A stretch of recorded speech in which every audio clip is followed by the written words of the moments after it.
Sans se presser, les deux hommes finissent la mise en place de la salle.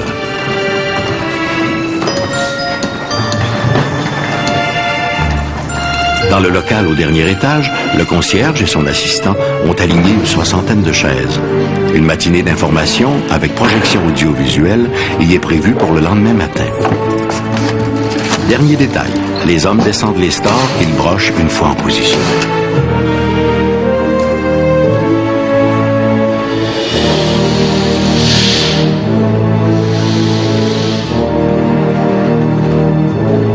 Tout est parfait.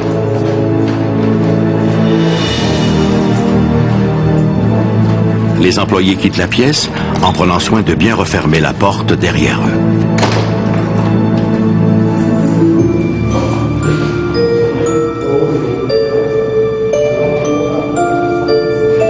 Puis, enfin, la grande porte du vestibule se referme à son tour. L'édifice est de nouveau désert. Mais l'est-il vraiment?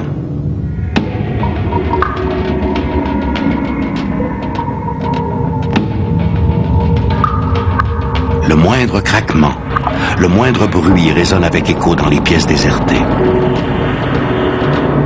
Peu à peu, les ténèbres envahissent l'école inanimée. Un froid glacial se glisse dans l'école. Puis au second, dans la salle de projection, un vacarme vient troubler la quiétude des lieux. Une force mystérieuse transforme en quelques minutes la salle qui ressemble maintenant à un véritable champ de bataille.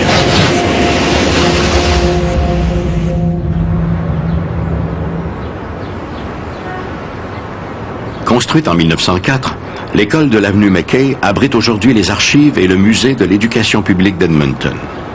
Le bâtiment actuel se dresse exactement là où, en 1881, a été construite la première école publique de district de l'Alberta et des territoires du Nord-Ouest. Historiquement, l'école de l'avenue Mackay est la première école en briques construite à Edmonton. Le bâtiment a aussi abrité la première assemblée législative de l'Alberta. C'était au tout début du XXe siècle. À partir de 1912, la population d'Edmonton a augmenté à un tel point qu'il a fallu doubler la capacité de l'école.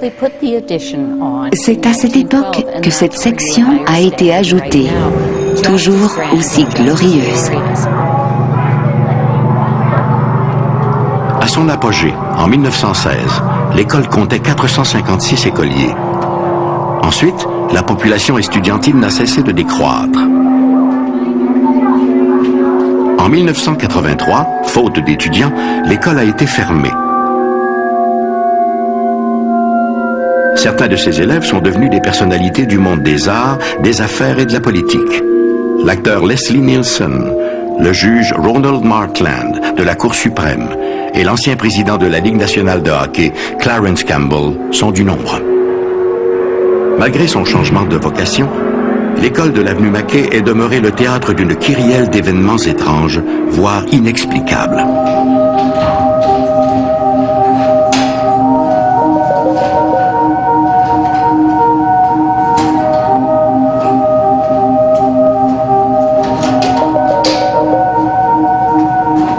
On raconte que le bâtiment est hanté. On ne compte plus le nombre de fois que les chaudières ont été allumées ou éteintes mystérieusement.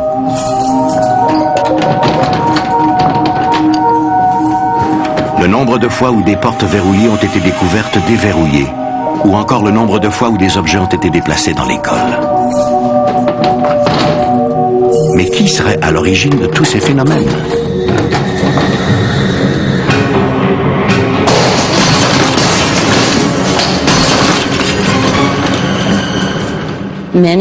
En 1912, plusieurs ouvriers d'Edmonton étaient impliqués dans la reconstruction. On croit que l'un de ces ouvriers, un certain Peter, aurait fait une chute mortelle du 3e étage.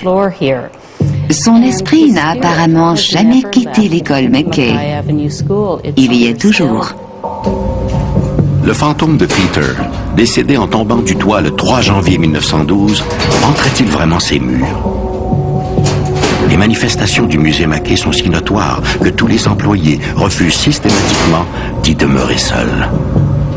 sauf peut-être son concierge, Ron Laddie. En octobre prochain, cela fera 21 ans que je travaille ici à l'école de l'avenue McKay. J'y ai vécu plusieurs expériences paranormales.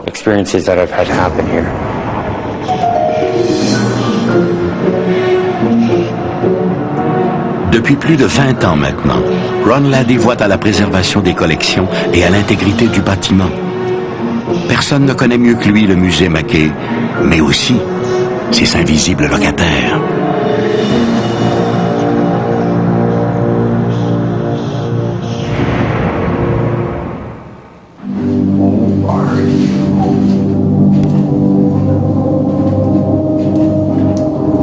Il y a plusieurs années, devant la récurrence des incidents insolites, Ron a amené au travail une planche Ouija. Grâce à elle, il a réussi à entrer en contact avec l'un des fantômes du musée, un certain Peter. Grâce à une planche Ouija, j'ai découvert que le principal fantôme ici s'appelait Peter. Il m'a dit, par le biais du Ouija, qu'il était un ouvrier et que durant les travaux de 1912, il avait fait une chute mortelle. Apparemment, il avait 3 filles, dont l'une serait toujours vivante quelque part en Californie. Malheureusement, il ne m'a jamais dit son nom de famille. Peut-être en est-il incapable. À cette époque, beaucoup d'ouvriers étaient analphabètes et ne savaient écrire que leur prénom. D'après la rumeur populaire, une demi-douzaine d'entités erraient dans l'école. Une affirmation qui ne surprend guère Ron, compte tenu du nombre de phénomènes observés. Malheureusement, seul Peter a accepté de communiquer avec lui par le biais du Ouija. J'avais l'impression que Peter n'était pas le seul esprit à hanter l'école de l'avenue McKay, ce qui m'a d'ailleurs été confirmé grâce à la planche Ouija. J'ai aussi invité plusieurs médiums qui à leur tour m'ont assuré qu'il y avait d'autres esprits ici, mis à part Peter. Ils sont plusieurs. Au fil des ans, des médiums, mais aussi de nombreux chasseurs de fantômes et des étudiants en mal de sensations fortes se sont donné rendez-vous à l'école de l'avenue McKay. Beaucoup en sont partis avec le souvenir d'un événement perturbant.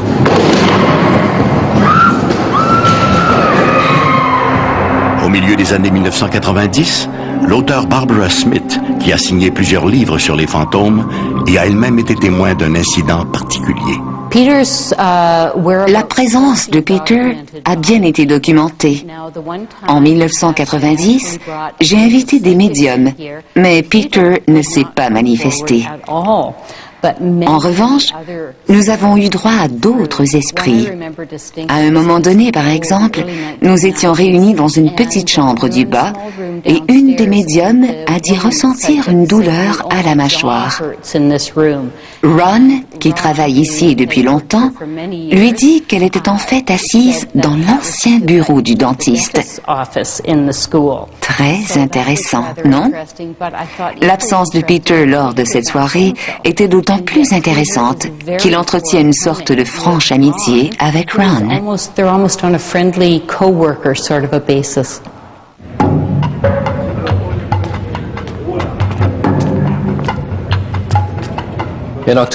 En octobre 2004, le groupe d'enquête sur les phénomènes spectraux de l'Alberta a mené une expérience avec un groupe de bénévoles qui n'avaient aucune information concernant les manifestations de l'école, sauf peut-être qu'elle avait la réputation d'être hantée.